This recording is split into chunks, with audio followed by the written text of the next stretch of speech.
నమస్కారం న్యూస్ 9 టీవీకి స్వాగతం. మీరు చూస్తున్నది వ్యవసాయ పొలం కాదు, ప్రాణాలు తీస్తున్న స్మార్ట్ సిటీ రోడ్డు.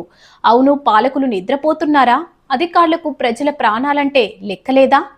హనుమకొండ గుండెల్లో బద్దలైన ఈ సంచలన దృశ్యాలు చూస్తే ఏ ప్రభుత్వానికైనా ఏ అధికారికైనా సిగ్గుతో తలదించుకోక తప్పదు. అసలు అక్కడ పాలన ఉందా లేక ప్రజల ప్రాణాలను గాలికి వదిలేశారా? హనుమకొండలోని డబ్బాల ప్రాంతం ఇప్పుడు ఒక మినీ సంద్రంగా మారింది. 54వ డివిజన్లలో అడుగులు బయట పెట్టాలంటేనే ప్రజలు వణికిపోతున్నారు. రోడ్డు ఎక్కడుందో, ప్రాణాలు మింగే గుంతలు ఎక్కడున్నాయో దేవుడికే ఎరుక. వర్షం వస్తే చాలు అది రోడ్డు కాదు, నరకానికి దారి. నిత్యం వాహనదారులు, పసిపిల్లలు, మహిళలు ఈ గుంతల్లో పడి నెత్తురోడుతున్నా ఏ ఒక్క అధికారికి కనీసం చీమ కుట్టైనట్లయినా కూడా లేదు. అసలు మున్సిపల్ అధికారులు ఏం చేస్తున్నారు? ఏసీ గదుల్లో కూర్చొని ప్రజలు ప్రాణాలతో చెలగాటం ఆడుతున్నారా?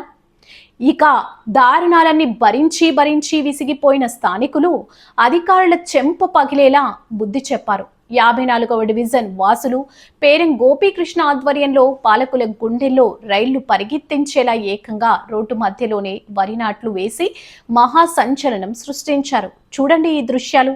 సిగ్గుచేటు, అత్యంత సిగ్గుచేటు. అభివృద్ధి అంటే ఇదేనా? మీ నిర్లక్ష్యానికి ఇంతకంటే పెద్ద ఉదాహరణ కావాలా?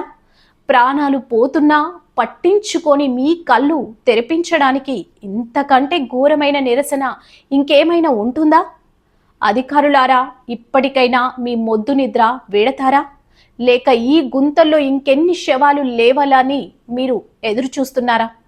వెంటనే ఆ నరక కూపం లాంటి రోడ్లకు మరమ్మతులు చేయకపోతే రేపు ఆ వరి నాట్లు ప్లేస్లో ప్రజల ఆగ్రహం కట్టలు తెంచుకొని మీ ఆఫీసుల మీద పడటం ఖాయం. ప్రజల ప్రాణాలను కాపాడతారా లేక చేతకాక చేతులు ఎత్తేస్తారా? సమాధానం చెప్పాల్సిందే. మరిన్ని అప్డేట్స్ కోసం చూస్తూనే ఉండండి న్యూస్ 9 టీవీ.